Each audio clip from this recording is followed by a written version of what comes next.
All right. All righty. I assume we're doing the intro again.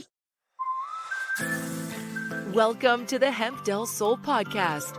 All health, no hide. Here's your host, Mary Lisa Lawless.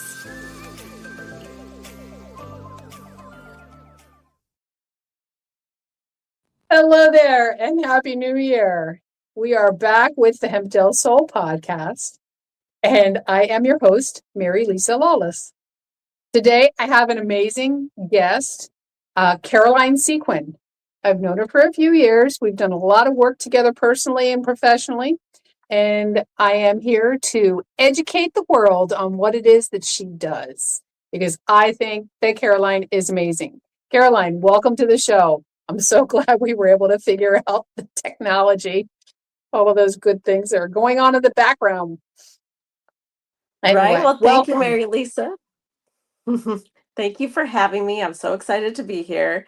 And I'm really excited to talk about the Akashic Records. And I am an Akashic healer. I like to call myself conduit, Akashic healer, energy worker, you know, something like that.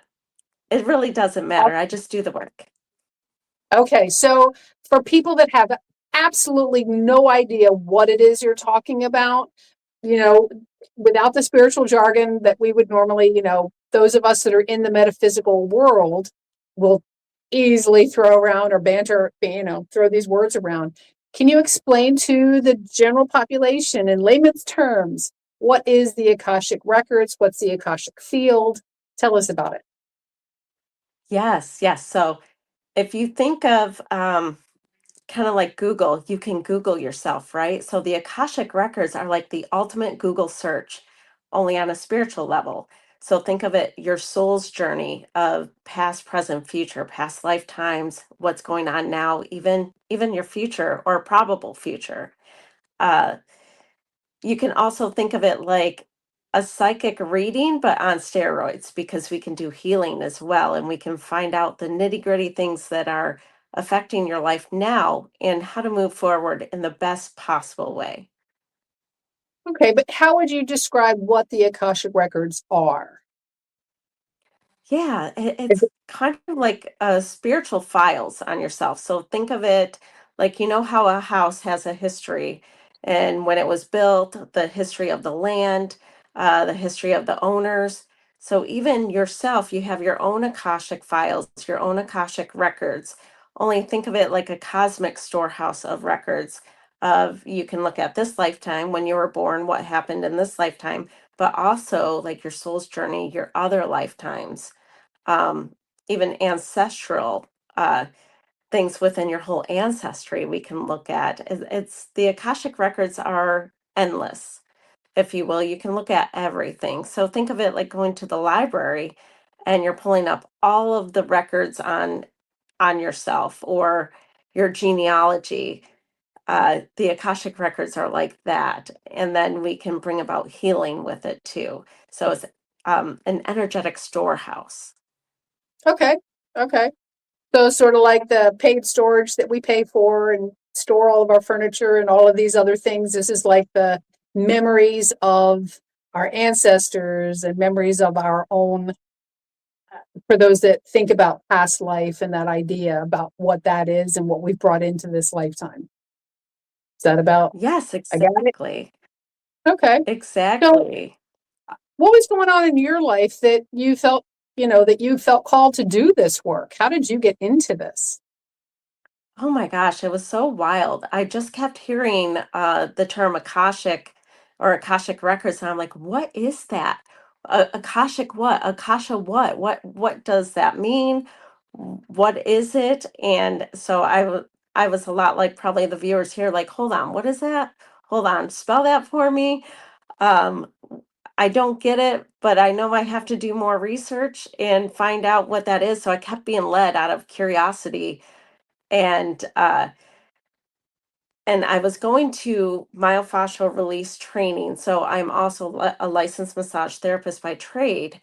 And so I was going to this training, and the teacher there, he started talking about the Akashic field and the Akasha, and it's the energy of everything essentially. Um, So it's not really tangible, but it's the energy of everything. And I'm like, hold on, wait a minute, what is this? And then I started having past lifetime memories come up during that training. And I was like, oh gosh, I have to find out more. And then I'd moved back to Michigan. I lived in Florida for some time and then moved back in 2020.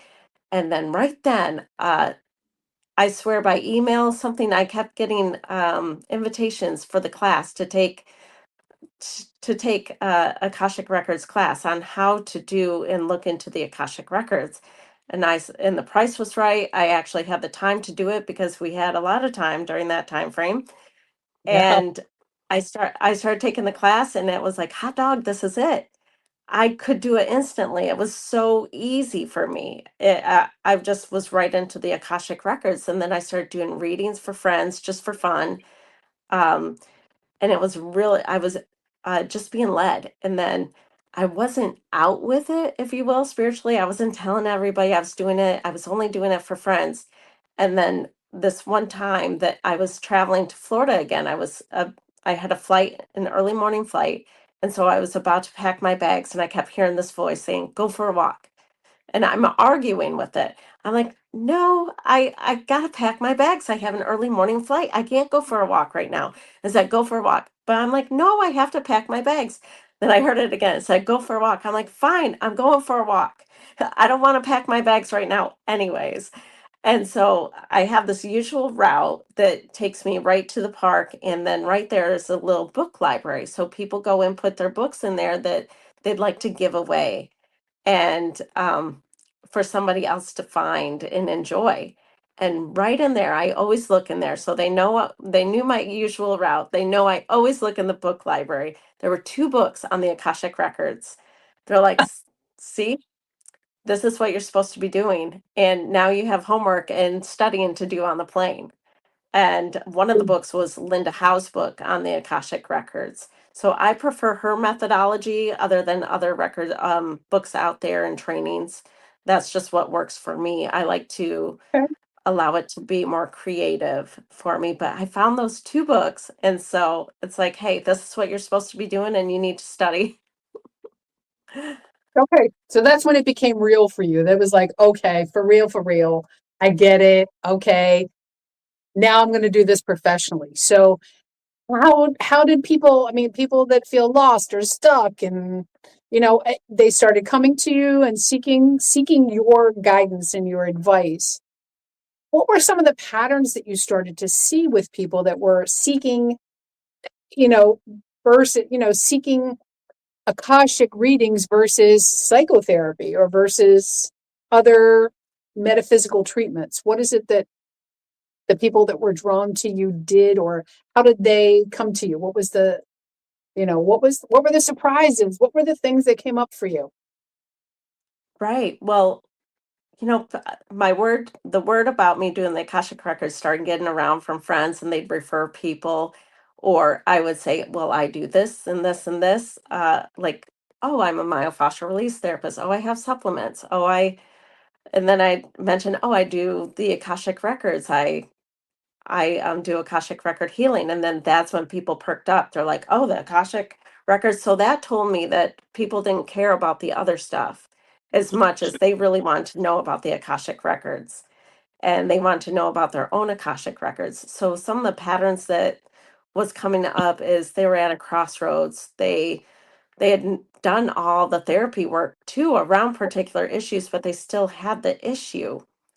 Um, and they didn't know why. That was kind of like a resounding pattern, and they wanted to find more healing around that particular issue, so they would stop doing it. And uh or they would have a greater understanding of why.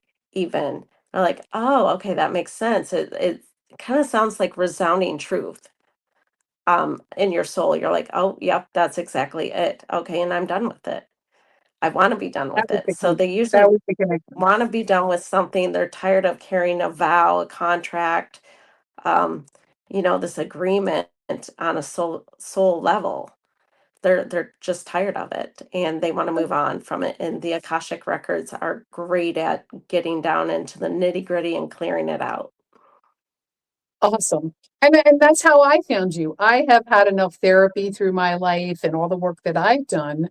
And I reached out to a mutual friend, Jessica Brace, who does breath work, and said, recommend somebody that does past life work. Because as a therapist, I've done my trauma work, I've done all of that, I do all these other metaphysical healing things and these ideas. So it was amazing to work with you because it absolutely it gave me answers to things I was like, why does this keep happening? And it actually just felt like it connected dots that were just like misplaced. And they were just not in this lifetime, but they were older than that. So that's where that was helpful. What's been the biggest surprises for you in some of the healing work that you've done with people? Oh gosh, I never know how a reading's going to go. I never know what's going to come out. I can feel it right before I start. Sometimes they'll tell me to get certain things ready. One time I had to prepare a cup of cocoa, a box of baking soda on my desk. Um, they were very particular about what I had to get ready, and I was almost late for that. I was a little bit late for the meeting. I'm like, I'm sorry, I have to get these things ready. I've never had to do that for have those particular items for another reading, but that client, she loves like hot cocoa. She's she specializes in organizing, so I think the baking soda came in for that. And she had particular messages from her mother. So they'll tell me how to set up and what to do, and sometimes to grab this and this. And it's always so interesting. I'm like, really? Right now? Okay, fine. Uh, it's kind of fascinating. And then also what comes through. And one of the coolest things was in one of the ceremonies I held, a group ceremony. A client, she was manifesting a baby. She really wanted to have a child, and well, the child's here, so be careful what you ask for in the Akashic Records. Make sure you mean it. They, And yeah, I be can't careful what you guarantee wish that all the for. time, but the energy was right. That's awesome. Do people often come to you thinking that it's one issue and then it turns into it's completely, they leave with something completely different than what they were expecting?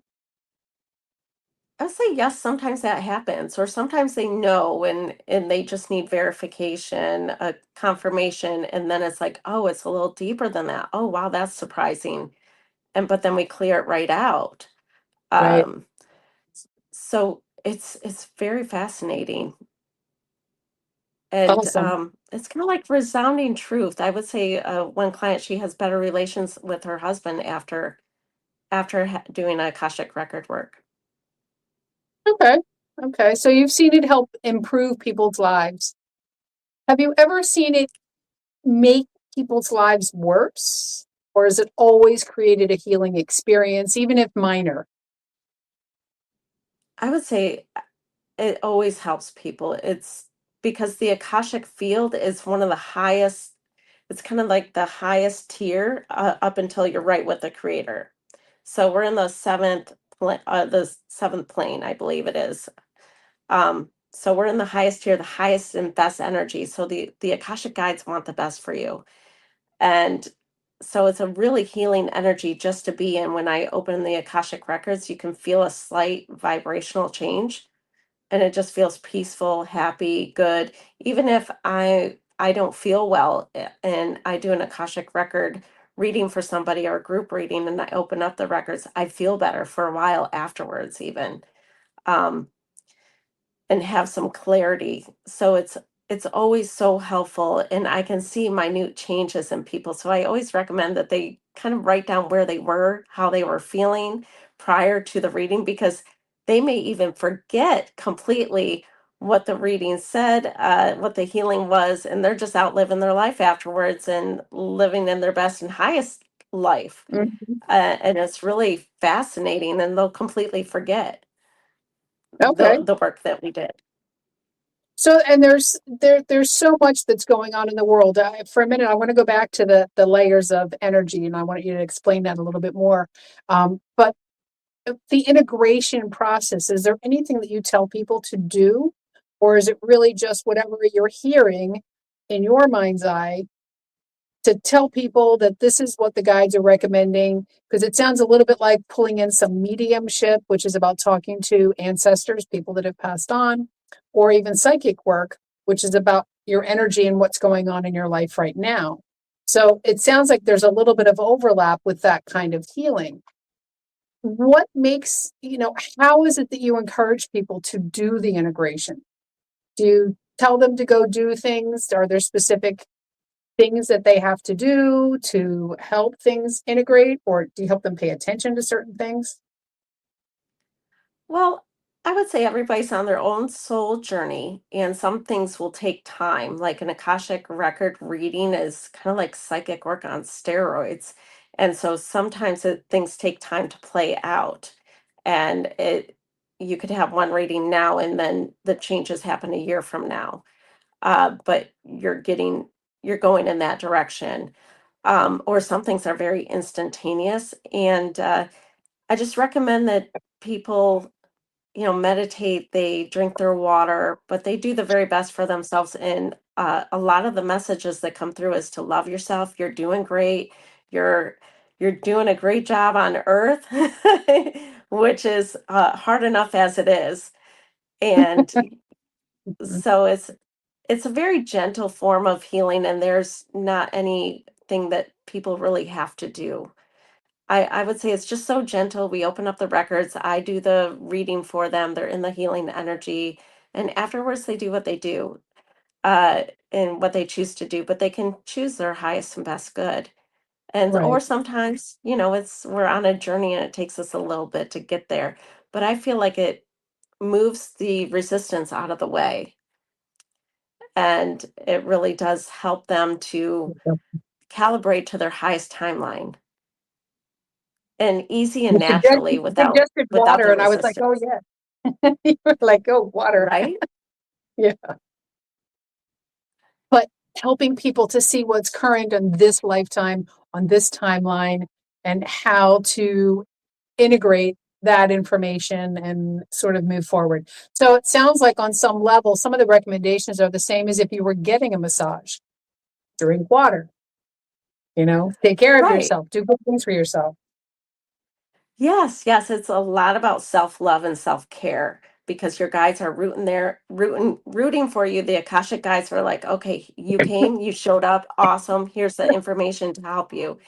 And like my guides in particular are more serious about how your life is now and what you need to know now. So mine are not as ethereal, looking into, say, the Pleiadians and other galaxies and other things that maybe don't help your lifetime right now or not directly, right? So my style is more, I would say, earthbound and what you're doing now in your life and your business. So I like to work with women business owners. That's a lot of my stick there, that I can see what they need to do in their business and their life and give them that information using the Akashic records. It's really fascinating. Tell me, okay, so explain a little bit about the soul's journey and the seven, you were saying 7 layers of energy. Is it 7 layers of energy or seven? To explain that a little bit more so that other people might understand it. I know a little bit about it, but certainly not an expert by any stretch.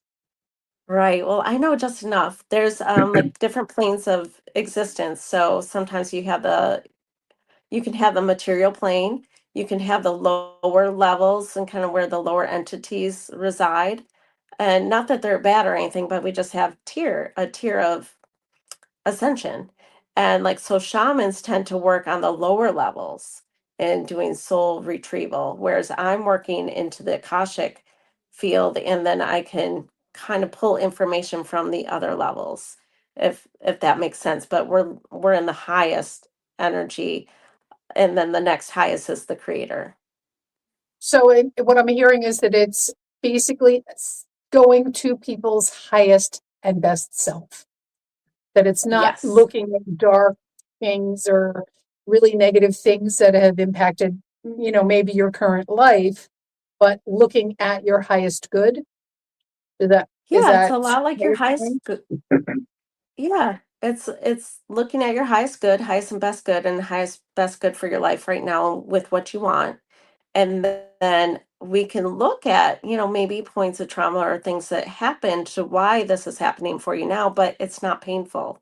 It's not, it's just like, oh, yeah, that happened. Okay, cool. Let's heal that. Let's move on. Um, so I like the Akashic records for that, especially past life traumas, that you don't have to feel it again. You don't have to experience it again. It's just like, oh, like watching a movie. Oh, yep, that happened. Okay, let's clear that, move it out of the way. Let's heal that and let's move forward. What did we need to learn about it? What did it teach me? What lessons? And how can I move forward? So it's almost seamless. It's a lot, it's a really nice gentle approach, and that you're not feeling and experiencing it again. Okay. Okay. So it's creating this safe space for you to see that these things have occurred in your life and you don't have to be re-traumatized by them. Yes, exactly. It's just Okay. an acknowledgement, like, okay, that happened, cool, let's move on. Okay. Do you see this kind of deep healing help with relationships, help with uh either parent-child relationships or partnerships? Have you seen it really impact in a positive way Yes, relationships? yes, definitely. One of my clients told me it was like having 10 years of therapy in one session, Oh, because awesome.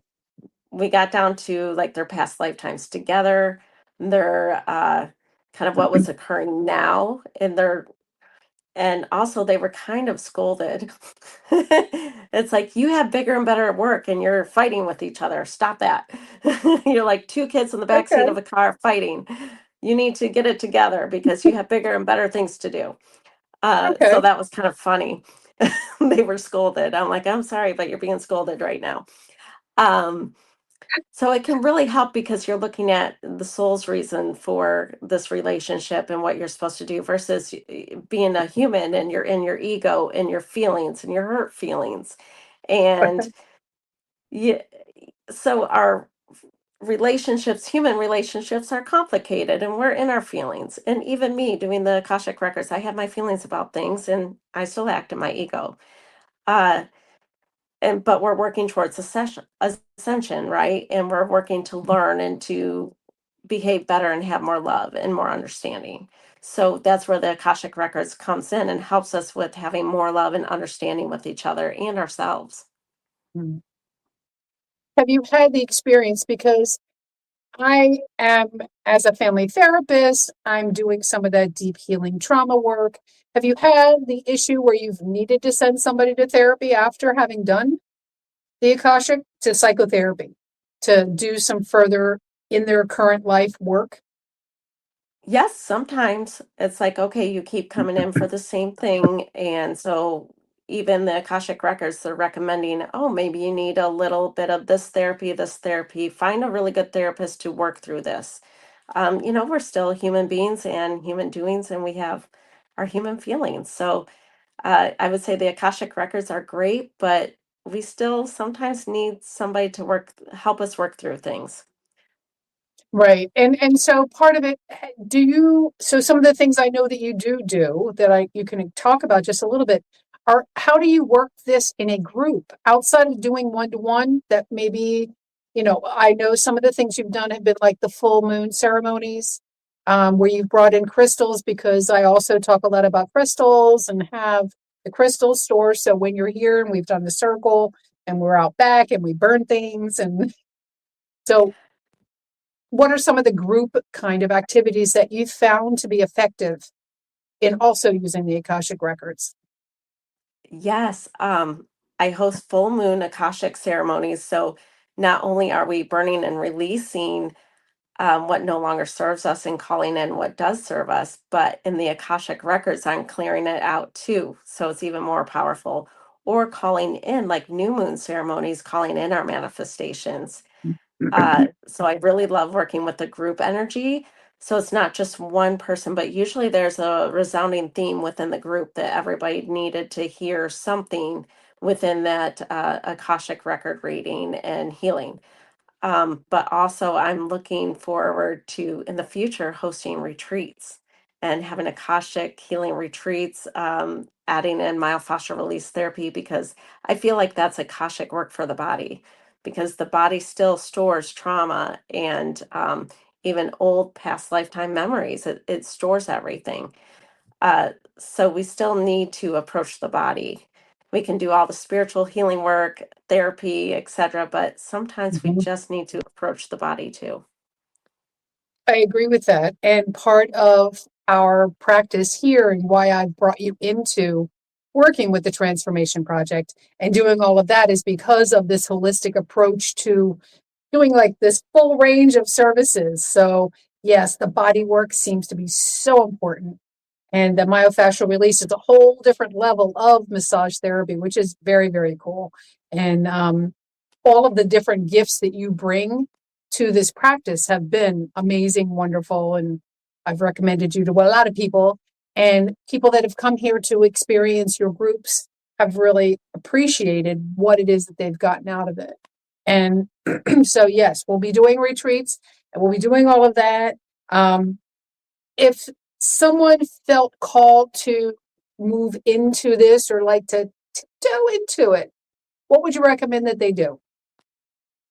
Yes, well, I would say reach out for a conversation with me. A conversation is free just to explore, what an Akashic reading or healing session work looks like for them and what they need, what they want to move forward in their lives. Sometimes we have various areas of stuckness or where we want more insight and to move forward and to stop the pattern. So it's not just one thing.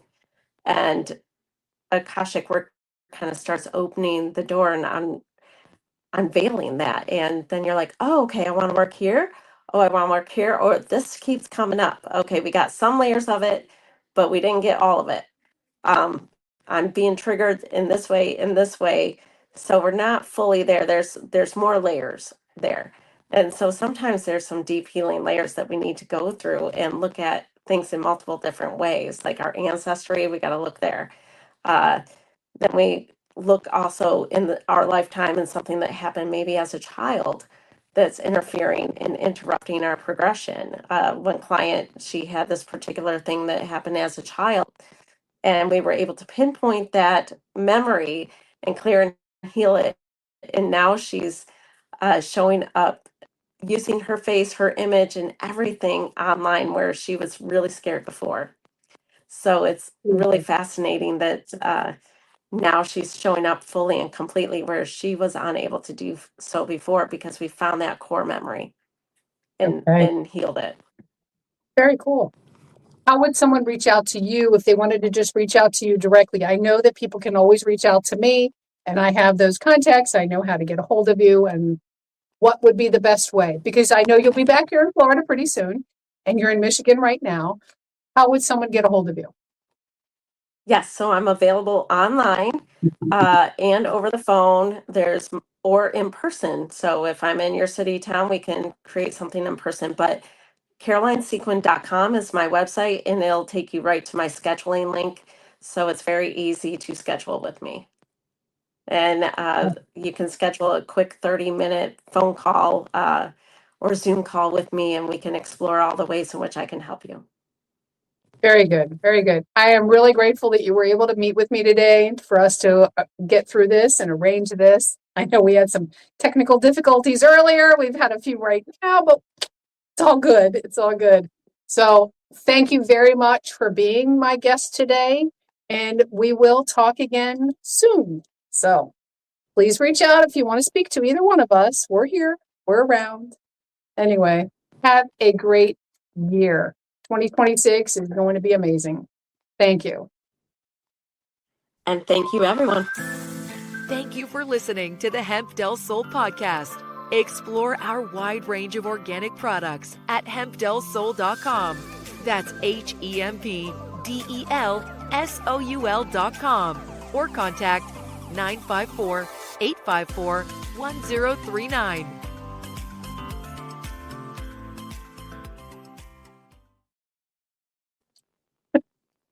Damn, it started like 5 minutes ago where it started glitching. It started. Yeah, I hear I kept the hearing That sounded signals. great until the end. Yeah, the